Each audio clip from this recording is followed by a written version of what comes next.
Guten Morgen, wir haben heute das Vergnügen und die Gelegenheit, mit Andrew Dinning zu sprechen, CEO von Sarama Resources. Das Unternehmen hat gerade eine exzellente neue Ressourcenschätzung vorgelegt. Wir holen uns jetzt ein paar Details dazu von Andrew. Andrew, congratulations. 40% rise in resources from one calculation to the next is great news. Please let our readers know what kind of work you had to do to get there and what the most salient points are. Okay, thanks, Bjorn. Yeah, look, we're very happy with the increase in the resources. They've increased to 2.1 million ounces at 1.5 grams a tonne, but I think importantly within that we've got around 1.5 million ounces that's better than 2 grams a tonne. And you know, as we know, grade's pretty important these days.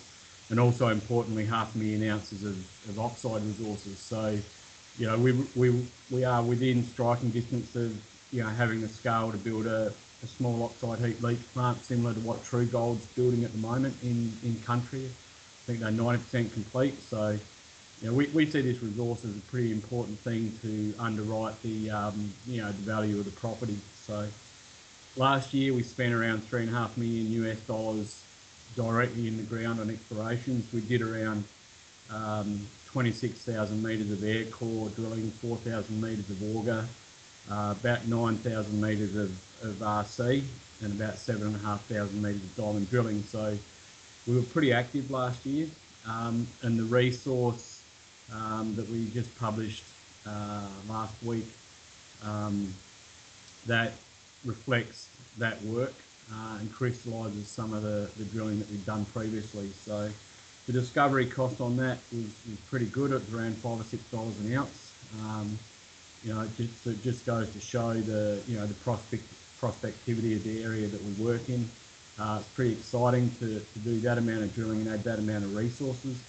We also did quite a lot of geophysics last year. We did high-res SAT imaging, ground-based IP, airborne geophysics surveys, and also geochem. So we're very active and we're making the money that we've got go a very long way. This year, you know, in conjunction with Acacia's support, we've got another $3.5 million budget, so that's around 5 million Canadian, budgeted to go into the ground. So we're currently looking at the main corridor where we have been working, but really the focus for this season is expanding the resources and defining more high-grade material at depth, and also to step out and test some of our regional targets, because we've got some pretty interesting targets within the corridor and on the broader permit area.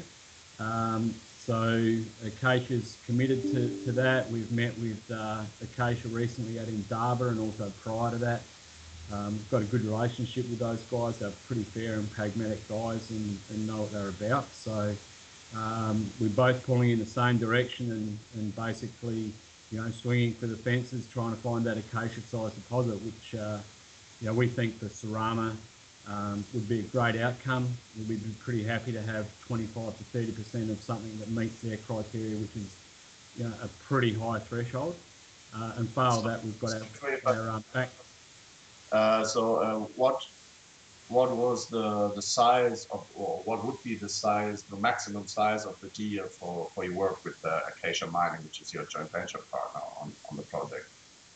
The minimum size deposit that Acacia's looking for would be at least 5 million ounces. So they need something that would sustain a project for at least 10 years at more than 200,000 ounces a year.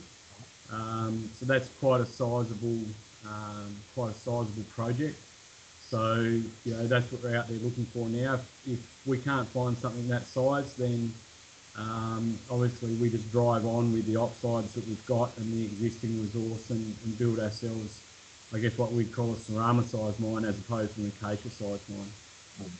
So they set the bar very high though.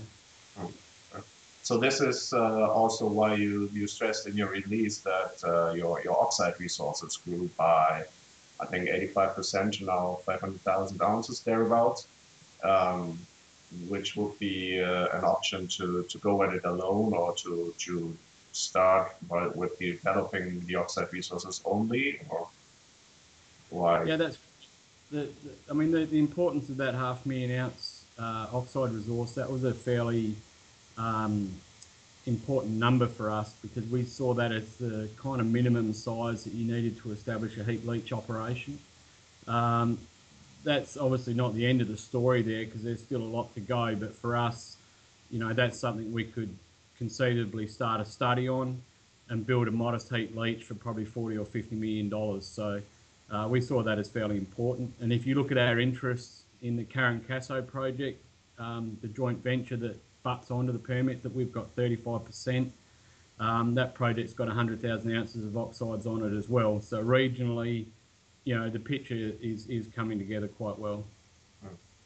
Okay, and as you said, if you find an acacia-sized kind of resource, then you would have 25% of a very big resource, or you go it alone and you have 100% of a smaller size project. Is that something? Yeah, that's correct. Acacia is earning into the project. Mm-hmm. If they get through their first milestone, which is quite substantial, they'll get their first milestone's 25%. If we get to that, we have a right to buy them back out again.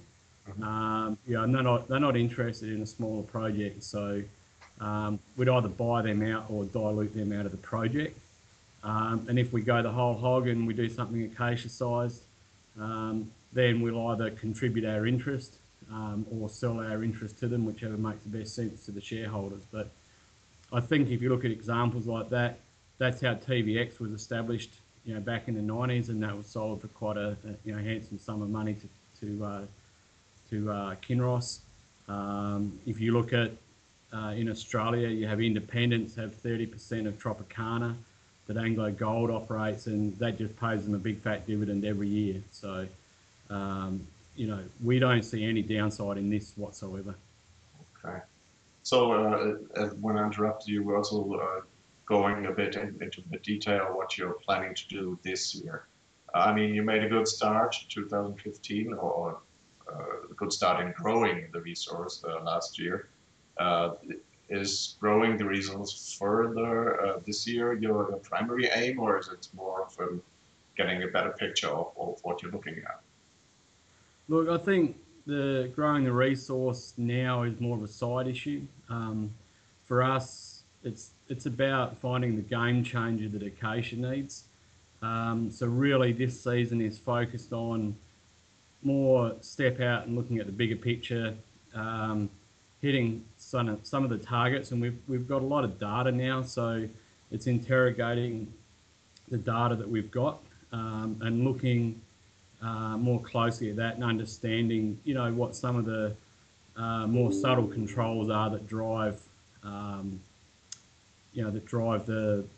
grade in the Tankoro project. So there's a number of things we're looking at, but it's more about answering geological questions and looking for the next main, deposit on the patch of ground. Okay. So of course you're going after gold, and on the last couple of days, basically, last week, gold had a spectacular run-up. It's come back down a bit now. Well, if you're an industry professional, you've been in the industry for quite a while. What are your thoughts? Did gold turn the corner now, or do you think that was just like a beginning of the year rally that will fizzle off?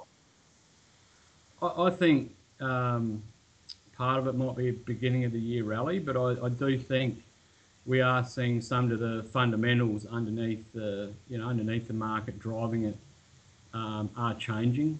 I think this year's, it's happened in 2014, 2015, but the drivers in 2014 and 2015 are somewhat different to this time. So this time it's more currency related, and the financial system's in a little bit of strife, or has got pressure on it. So I think the drivers are a little different. I guess I've got one eye to the US as well, on which way the elections are going to go, because we know the Republicans tend to run a soft dollar policy, and there's been agitation toward that as well. So I think, gold this year, I'm not a raving gold bull, but I think there is plenty of reasons for gold to solidify at 1200 and move up from there through the course of this year. I'm certainly not, jumping out of my skin at the moment, but I think it's a pretty positive move, and I think more importantly, the reasons behind that move, I guess, are things that I take more note of than perhaps in previous bounces. Okay. Thank you, Henry. Good to talk to you, and we'll keep our readers up to date on Sarama. Yeah, great to talk to you again as well, Bjorn. Thank you.